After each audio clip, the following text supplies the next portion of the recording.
প্রবীণ জনকল্যাণ সংস্থার কেন্দ্রীয় কমিটির উদ্যোগে নৌকা ভ্রমণ তথা অসহায় মানুষদের, বানবাসী মানুষদের খাদ্য সহায়তা প্রদান অনুষ্ঠানের উপস্থিত আছেন আমাদের কেন্দ্রীয় কমিটির সকল নেতৃবৃন্দ ও সদস্যবৃন্দ। আজকে আমরা নৌ ভ্রমণের মাধ্যমে অসহায় সুবিধা বঞ্চিত পানিবন্দী মানুষদের মাঝে আমরা শাড়ি, লুঙ্গি, থ্রি পিস ও বিভিন্ন রকমের খাদ্য সামগ্রী আমরা বিতরণ করেছি।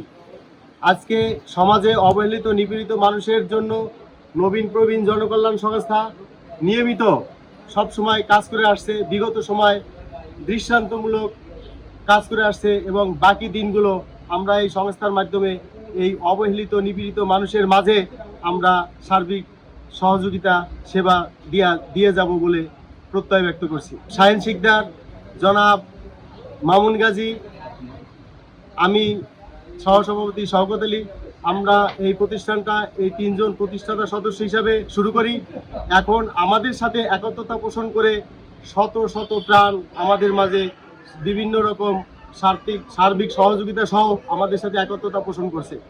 আমি আশা করি শুধু গাজীপুর দিয়ে আমরা শুরু করেছি, শুধু গাজীপুরে ঢাকাতে সীমাবদ্ধ থাকবে না।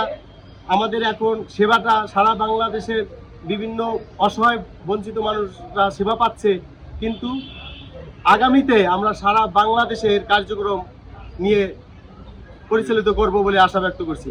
আমরা কম সময়ের মধ্যে শুধু গাজীপুর নয়, শুধু ঢাকা নয়, সারা বাংলাদেশের জেলায় জেলায় আমরা কমিটি দিব। সেই কমিটির মাধ্যমে প্রত্যন্ত অঞ্চল পর্যন্ত সারা বাংলাদেশে আমাদের এই সেবাটা অব্যাহত থাকবে। এই যে ট্রলার ভবন, এখানেও আসার জন্য আমাদের একটা উদ্দেশ্য আছে। আমাদের উদ্দেশ্যটা হলো আসার সময় যে বানবাসী লোকগুলি দেখেছি, আমরা তাদের সহযোগিতা করার জন্য এগিয়ে গেছি। কাউকে শাড়ি, কাউকে লুঙ্গি, কাউকে আবার থ্রি পিস, কাউকে আবার শুকনা খাবার আমরা বস্তা করে এনেছি, দেওয়ার জন্য প্রস্তুত দিতেছি। আপনারা শুনে আনন্দিত হবেন। আমাদের নবীন প্রবীণ জনকল্যাণ সংগঠনটি সবসময় মানুষের, অসহায় মানুষের পাশে দাঁড়ানোর জন্য সবসময় প্রস্তুত থাকি। রোডে, গাড়ে, মাঠে, বাসের পিছনে সবসময় আমাদের এই সংগঠনের ব্যানারে আমাদের নাম্বার দেওয়া থাকে। আপনারা যদি কেউ চান অবশ্যই ট্রাই করবেন, ইনশাআল্লাহ আমরা আপনাদের পাশে সবসময় থাকার চেষ্টা করব। পৃথিবীতে আল্লাহ তাআলা সকলকে অর্থশালী, সম্পদশালী করে তোলেন। মন মানসিকতা কয়জনের থাকে? আমরা দুর্বল, আমরা সফল। আমরাই চেষ্টা করব ইনশাআল্লাহ অল্পর মাধ্যমে মধ্যম ফ্যামিলি অনুযায়ী কিছু দেওয়ার। আমাদের এই ক্ষুদ্র হারে এই সংগঠন শুরু হয়েছে। ইনশাআল্লাহ আপনারা সকলে যদি অংশগ্রহণ করতে চান, সমাজ সেবার কাজে নিয়োজিত আসতে চান, তাইলে আসবেন। আসসালামু আলাইকুম।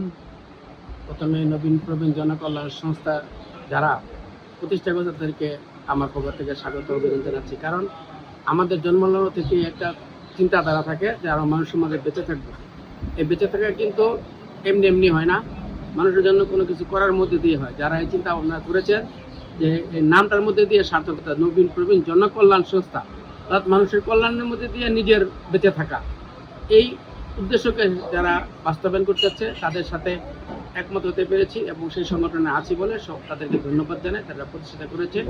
আসলে কার উপস্থিতার মধ্যে থেকেও মাঝে মধ্যে একটু অবসর এলে অনেক ভালো লাগে, নিজেকে অবনতন করে বাঁচতে মন চায়। আজকে যে সুন্দর এই প্রাকৃতিক পরিবেশ দেখেছি, অনেক সুন্দর লেগেছে। চা বাগানের সৌন্দর্য, এই নদী পথে আসা, আসলে নদীমাতৃক দেশ আমাদের, নদীর সৌন্দর্য, নদীর গতিপথের সৌন্দর্য অনেক ভালো লেগেছে। অনেক সুন্দর নির্মল পানি, বাতাস এবং পরিবেশটা আমরা অনেক একত্রিত হয়েছি এবং যারা সমাজের জন্য কিছু করতে চায়, কল্যাণ করার মধ্যে দিয়ে যাদের জীবন সার্থকতা, তাদের সাথে আমরা একত্রিত করেছি। এটাই আমার সবচেয়ে বড় সার্থকতা। আমি আশা করি আরও যারা এই সমাজের মানুষের উপকারের মধ্যে দিয়ে, অর্থাৎ কল্যাণের মধ্যে দিয়ে আপনারা নিজেদেরকে একত্রিত করতে চান, তারা নবীন প্রবীণ আসবেন এবং এই সংগঠনের সাথে একত্রিত ঘোষণা করবেন। সংগঠনের আজীবন সদস্য এবং দাতা সদস্য হয়ে নিজেদেরকেও সার্থক করবেন বলে আমি আশাবাদী। এবং আমরা যাতে এসে থাকতে পারি এবং মানুষের পাশে আরও অনেক কিছু করতে পারি যারা আমাদের সমাজের অবহেলিত, দুস্থ। যেমন আজকে আমরা খালি আনন্দ ভ্রমণই করিনি, আনন্দ ভ্রমণ দিয়ে আমরা কিন্তু এই গরিব দুঃখী মানুষের জন্য কিন্তু আমরা সাহায্য সহায়তা নিয়ে এসেছি, যাতে আমাদের আনন্দটা তাদের মধ্যে দিয়ে আমরা আনন্দ, তাদের কিছু করার মধ্যে দিয়ে আনন্দিত হই, অর্থাৎ তারাও যেন বঞ্চিত না হয়, সমাজের কেউ যেন বঞ্চিত না হয়। এটাই এই সংগঠনের উদ্দেশ্য এবং লক্ষ্য। আশা করি এই লক্ষ্য উদ্দেশ্যকে আরও বেশি গতিশীল এবং শক্তিশীল করতে আপনারা এই সংগঠনে যোগ দিবেন এবং থাকবেন। আমি সমাজের যারা বিত্তবান, যারা সমাজের মানুষের মানুষের জন্য কিছু করতে চান, তাদেরকে আহ্বান জানাবো, আপনারা আসেন, নবীন প্রবীণের দরজা আপনাদের জন্য খোলা। আপনারা সদস্য হয়ে আমাদেরকে সার্থক করেন এবং আপনাদের জীবন সার্থক করেন। ধন্যবাদ। আজকে যারা আয়োজন করেছেন তাদের সেই আয়োজকদেরকে ধন্যবাদ জানিয়ে এবং তারা যেন সামনে আরো ভালো কিছু করতে পারেন। আমরা অনেক ভালোই সকালবেলা বুনা খিচুড়ি, তারপরে লঞ্চের ভিতরে গ্যান্ডারি খাওয়া, তারপরে আসার পরে কাচ্চি খাওয়া এবং মাথা খাওয়া, সব মিলিয়ে খুব ভালো আনন্দময় খাবারগুলো আমরা খেয়েছি।